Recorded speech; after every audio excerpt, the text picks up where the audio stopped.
Bonjour à tous, ravi de vous retrouver sur France 24. Bienvenue dans cette nouvelle édition. Les drapeaux des bâtiments officiels de la région Vénétie ont été mis ce matin en berne. Le maire de Venise a décrété une journée de deuil ce mercredi au lendemain de ce terrible accident de bus de tourisme. Le dernier bilan provisoire fait état d'au moins 21 morts et d'une vingtaine de blessés. On tente, au moment où je vous parle, de comprendre les raisons de ce drame. L'enquête ne fait que débuter, hein. Oui, effectivement, les causes sont encore inconnues.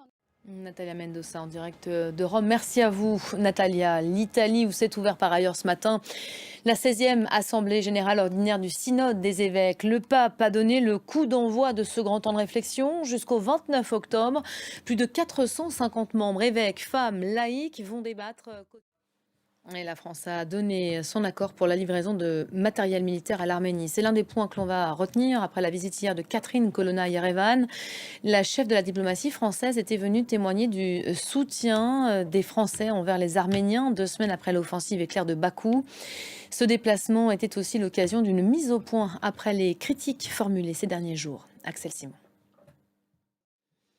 Pour la première fois dans l'histoire du Congrès américain, le chef de la Chambre des représentants, dit aussi le speaker, a été évincé de son poste, victime de querelles fratricides au sein de son parti. Kevin McCarthy a été destitué à 216 voix pour, dont 8 élus républicains. Lâché par son aile droite, celui qui occupait le perchoir depuis 9 petits mois se voyait notamment reproché par de nombreux conservateurs d'avoir négocié avec les démocrates. Nicolas Chamontin. Un monstre sacré du journalisme français nous a quittés. L'hommage ce matin d'Emmanuel Macron à Jean-Pierre Elkabbach, le vétéran du journalisme politique, s'en est allé à l'âge de 86 ans hier.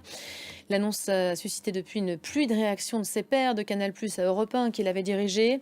Homme de radio et de télévision, il avait fait de ses interviews parfois rugueuses des rendez-vous incontournables. Julien Nenny.